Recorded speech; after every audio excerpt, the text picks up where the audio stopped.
শিক্ষক তাদের শিক্ষকতার মতো মহৎ পেশাকে পুঁজি করে তাদের লোভ লালসা এবং তাদের যে হিংস্র মানসিকতাকে তারা পুঁজি করে সেখানে তারা দেখায়, তখন সেটা আমার জন্য লজ্জার।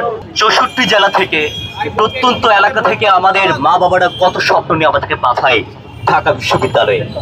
আমাদের শিক্ষকদের হাতে আমরা যখন নিরাপদ থাকি না, আমাদের ঢাকা বিশ্ববিদ্যালয়ের শিক্ষকদের মধ্যে কতিপয় শিক্ষক তাদের শিক্ষকতার মতো মহৎ পেশাকে পুঁজি করে তাদের লোভ লালসা এবং তাদের যে হিংস্র মানসিকতাকে তারা পুঁজি করে সেখানে তারা দেখায়, তখন সেটা আমার জন্য লজ্জার। এরশাদ হালিম 92তম ব্যাচ থেকে শুরু করে আজ পর্যন্ত 104তম ব্যাচ। কতজন স্টুডেন্ট তার হাতে তার নির্মম যে লালসা, তার যে বিকৃত যৌনাচারের শিকার হয়েছে সেটা আমরা দেখেছি।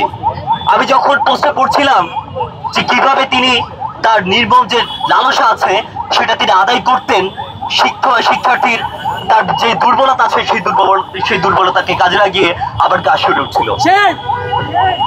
এখানে যারা স্টুডেন্ট আছে রসায়ন বিভাগে, এটা তো তাদের থানা পুলিশ করার কথা না।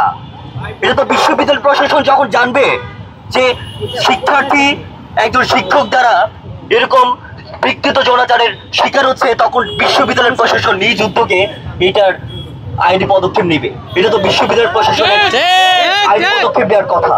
কিন্তু এখন পর্যন্ত বিশ্ববিদ্যালয়ের প্রশাসন না শিক্ষক না ডিপার্টমেন্ট চেয়ারম্যান কাকে ডেকেছে সেটা নিয়ে আমরা এখন স্পষ্ট কিছু জানি না। আমরা দাবি জানাই শুধুমাত্র রসায়ন বিভাগটা, এখানে যতগুলো ডিপার্টমেন্ট আছে এরকম কোনো শিক্ষক আছে কিনা বিকৃত যৌনাচারের, সেটা ফিমেল স্টুডেন্ট হোক, সেটা মেল স্টুডেন্ট হোক, যেই হোক, এরকম হয়রানির শিকার হয় কিনা সেটা বিশ্ববিদ্যালয় প্রশাসনের যে যৌন নিরাপদ সেল আছে সেটার মাধ্যমে খুব দ্রুত তদন্ত করে সে রিপোর্ট প্রকাশ করা হোক, এই দাবি জানিয়ে এবং এরশাদ আলিমের দৃষ্টান্তমূলক শাস্তি এটা বিশ্ববিদ্যালয় প্রশাসন নিশ্চিত করুক সেই দাবি জানিয়ে আমি আমার বক্তব্য এখানে শেষ করছি। ধন্যবাদ সকলকে।